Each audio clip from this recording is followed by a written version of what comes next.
Presidency spokesperson Vincent Magwenya holding a media briefing at the Union Buildings, updating on the President's public engagements. Let's take a listen.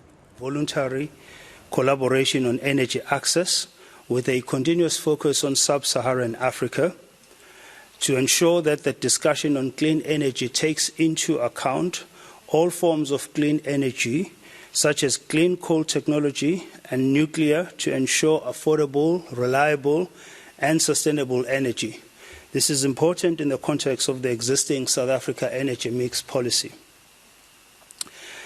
Lastly, to guard against onerous commitments placed on developing countries regarding phasing out fossil fuels, which may negatively affect the poor.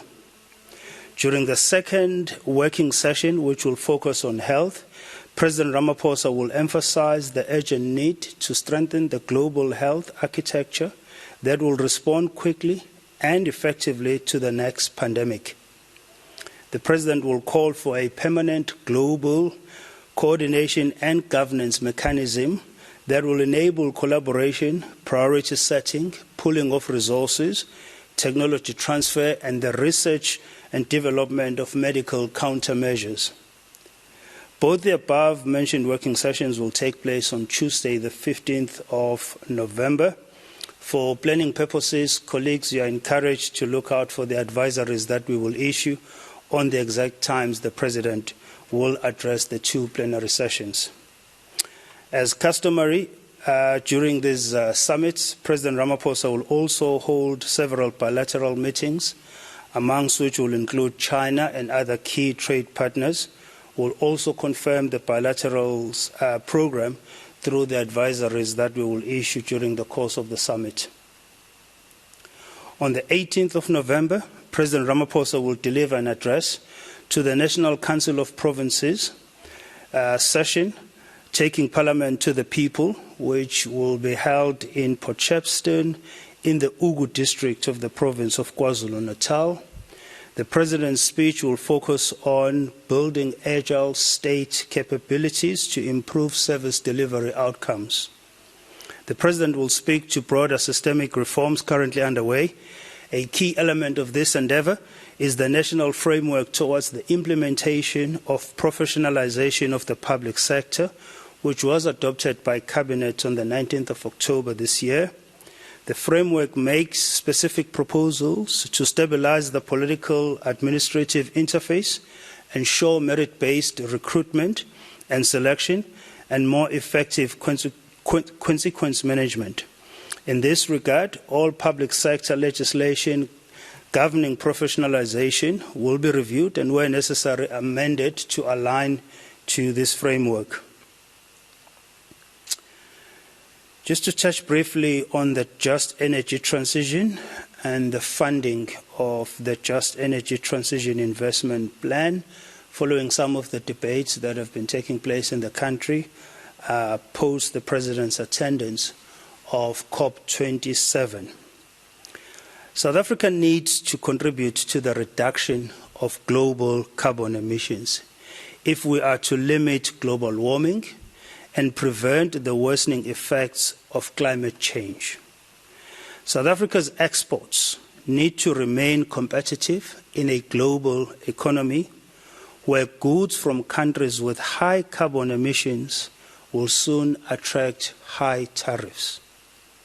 Unless we reduce our emissions, many of the goods that we seek to export will find key markets close to them.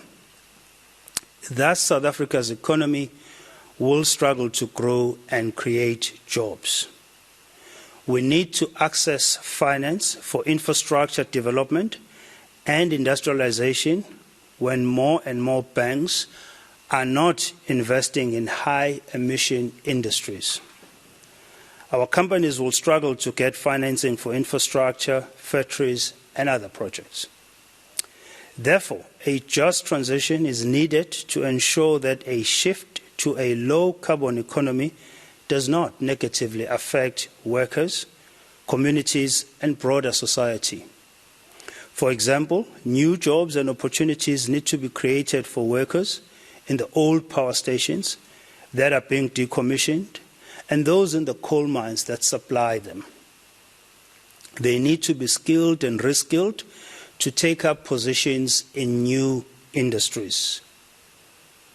Affected communities will benefit from the building of new renewable energy plants and new industries that produce materials for renewable energy, such as electric vehicles, green hydrogen, and mining for minerals needed in the new economy. Community members should be able to participate directly in these industries and indirectly through the businesses that will support the new economic activity. Government has produced a just energy transition investment plan that calculates that South Africa will need around 1.5 trillion rands over the next 5 years to meet these goals. The money will need to come from various sources, including the funding that industrialized countries have promised to developing countries, as well as from commercial financial institutions. At the UN Climate Change Summit last year, France, Germany, the UK, the US, and the European Union pledged around 140 billion rands to support our just transition. An initial amount of 10.7 billion rands has been received in low-interest loans from Germany and France. While South Africa welcomes low-interest or concessional loans, a substantial portion of this funding needs to be in the form of grants. I'll end there for now, colleagues, and then open the floor to questions.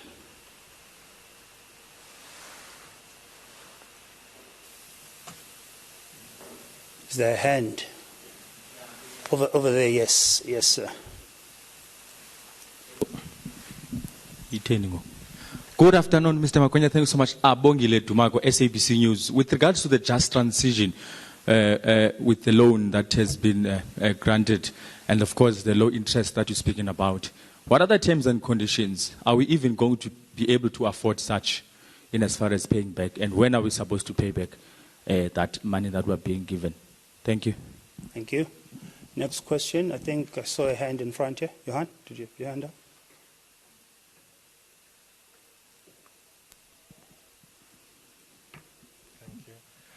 My question is about a report today in City Press that talks about serious concerns with the stability in the cabinet. I know this is a different topic, but is it true? Is there instability in the cabinet, and how does it affect the work of the parliament? Sorry, instability or stability? Instability. Instability. In the cabinet? Sorry. In the cabinet, yes. Right, okay. Thank you.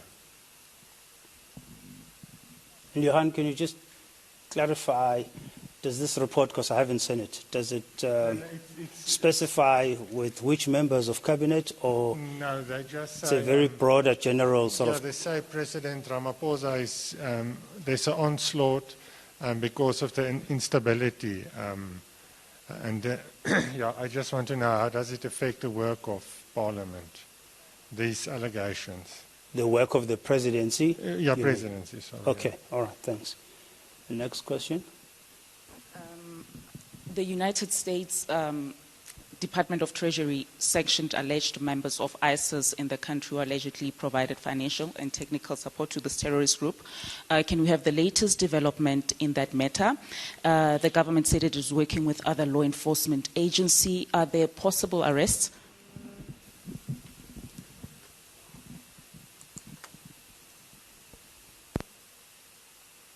Okay. Let me start with Abongile. Abongile, as I've said, and as it has been communicated a number of times by the President, the just transition process is going to take place over a period of time. South Africa is looking at multiple sources of funding. The preferred structure, as the President has articulated, is one that is more upweighted to what we will call your non-debt instruments or grants in simple language.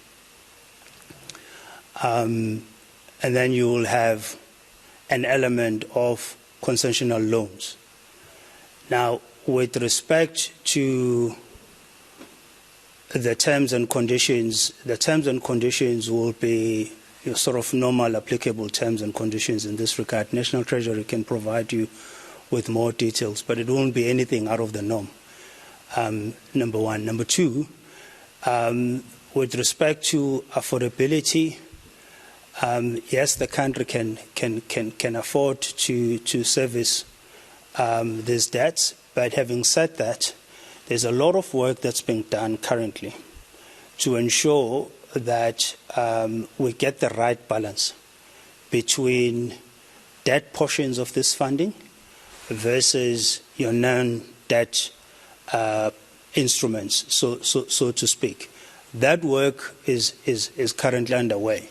The broader principle is that we simply cannot afford not to invest into the country's medium-term and long-term energy security future. That we cannot afford. We don't have that luxury to say, can we invest or not? We have to, in order to sustain and stimulate our economy, but in order to bequeath to future generations a country that will be energy secure, a country that will have an economy that is inclusive and that delivers to everybody's needs. So it is an immediate task of this administration to ensure that in the medium to long term, South Africa does enjoy energy security, and those investments have to be made now, and those investments have to be drawn, or the funding of those investments has to be drawn from multiple sources of funding, utilizing multiple instruments that are available, obviously with a focus that on the debt side of things, that debt is affordable and it does not increase the burden that the country is already feeling in this regard, or already has in this regard. Johan, instability in cabinet, the president is not aware of such. We are not aware of any instability in cabinet. I've had the privilege to, as support staff to the president, to attend a number of cabinet meetings. There's been no sense of instability. There is a level of cooperation between the president and his cabinet members. So I'm not quite sure where that report references that impression from, but in terms of facts, there is the necessary cordial, working, professional relationship between the president and the rest of his cabinet, as well as all other cabinet members in terms of their collaboration and cooperation and working together on the normal course of business. One will have to interrogate that report. One will also need to get specifics. It can't just be a generic reference to say there's instability in cabinet. Cabinet meets regularly as per the determined calendar. All elements of cabinet work that have to go through cabinet do go through. We've not experienced a case where there's been gridlock in cabinet because of the so-called instability. So I can say categorically there's no such. Neither is the president aware of this so-called instability. On sanctioned Just please repeat that question again for me.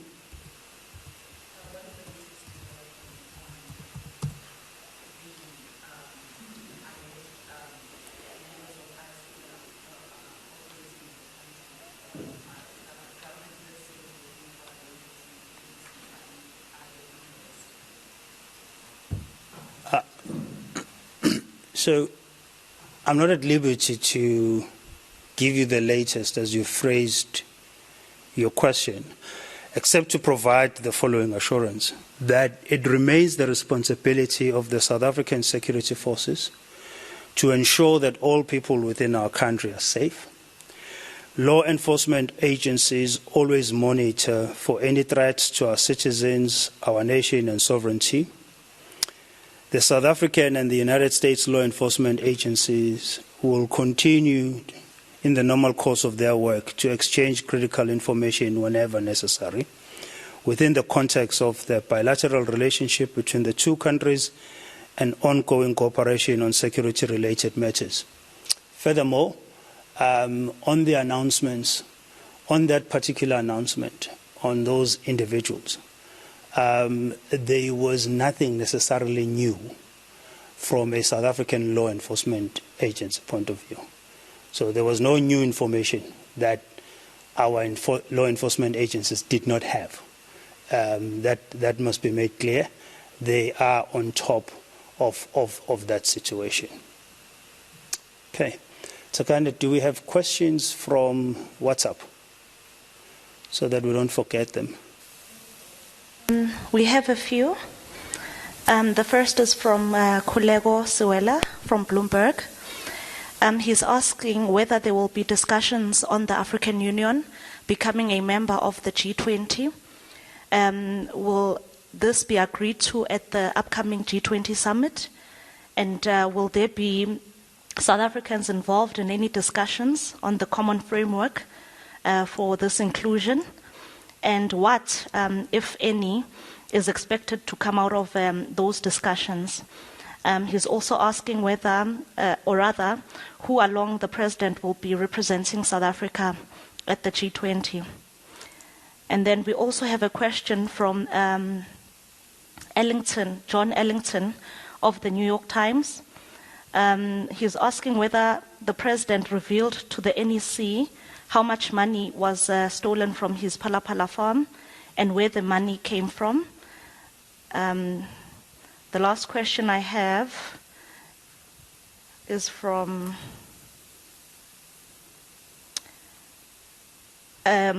Jason Felix from News 24. He's also asking a question related to Palapala. He's asking whether the president has considered the impact of the ANC pushing for him to step aside over the Palapala allegations against him. This weekend there has been renewed pressure for some within the ruling party for the president to step aside. Those are the three questions thus far. Okay, so we'll take that round and then we'll come back to this room for what may be the final round of questions.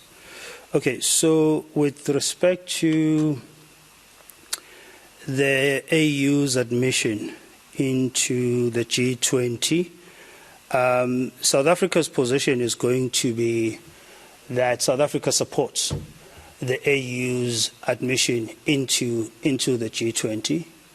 We think it's important that the collective voice of the continent is represented within that platform of your G20 economies, and South Africa will be involved in formulating that framework or participation framework of the AU. It is our sincere hope that that proposal will find favor and be endorsed by the member countries of the G20. With respect to NEC-related questions, the weather is quite bad today, so I don't have my parachute. So I'm not going to parachute myself into ANC, NEC matters. I'm not the member of the NEC. I'm not mandated to speak on those issues. So those questions are best directed to the relevant party in that regard. More broadly, on the matter relating to Palapala, it is public knowledge that the President has committed his full cooperation with all the ongoing investigations. The President has submitted on deadline and on time his submission to the Section 89 inquiry panel. We will allow that panel to conclude its work and submit its report to Parliament before we consider any public release of the President's submission. At this stage, we want to respect that process. Beyond that, there's not much I can really say because I was not present at those NEC discussions. As I've said, I'm not a member of the NEC, neither am I mandated to speak on discussions that are taking place within that structure. Should we take a round in this room now of questions? Yes, sir.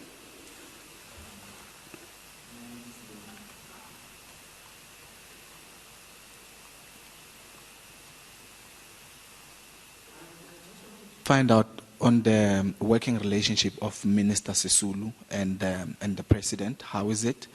And also, do you maybe want to comment on what she said about you, saying that you are parachuting yourself into internal ANC politics? And also, we saw that Ms. Nkosazana Dlamini Zuma said that maybe it would be best for the President to step aside for the allegations of Palapala. Do you know maybe if today the President or the NEC maybe has decided that he might step aside, because we see that he's going to be speaking at 4? Do you know maybe any decisions to say has he stepped aside? And and also the gag order. Is there anything like that, the gag order that the President can't speak about, couldn't speak to the Integrity Commission of the ANC because of the gag order that the Public Protector said he can't speak about those issues in public? So, okay, let's take another question. Hi, Nangululeko from Daily Maverick. On the just transition process, are you able to just give an indication percentage-wise of where we are, of how much has been pledged so far in terms of the loans and the grants? Okay. We'll take another question. We don't have any more questions. Sagana, are there more questions from WhatsApp? Not yet. Okay. Relationship between Minister Sisulu and the President, there's no problem there. It's a cordial, professional working relationship. Minister Sisulu serves in cabinet at the prerogative of the President. And in that regard, there's no issue. Do I have a comment on what was said about me? No, I don't. The message that I delivered still remains as it was delivered. With regards to calls for the President to step aside, the President has not been charged of any crime. There are investigations that are taking place. In this regard, the presumption, the constitutionally enshrined presumption of innocence until proven guilty remains. And so I guess the question is best posed to those who've made the call for the President to step aside as to what informs those calls. Should the President be charged, he will gladly step aside, if should it be the case. But as things stand, there are no criminal charges against the President. What you have is a series of investigations that he's fully cooperating with, and he will continue to do so until those investigations are concluded. On the structure of the loans, that's work in progress at the moment. That's work in progress at the moment to, as I've said, to upweigh the grant portion or the non-debt instruments of that funding, but also then to look at the sort of low interest element of that funding. At this stage, I'm not able to give you the exact split, except to say there is a split on the table, which the President has not found satisfactory. As a result, there's more work that's been done in that regard. Okay, colleagues, I think that concludes our session in the absence of any more questions on WhatsApp. So can I just double check so that we don't get into trouble for having ignored questions?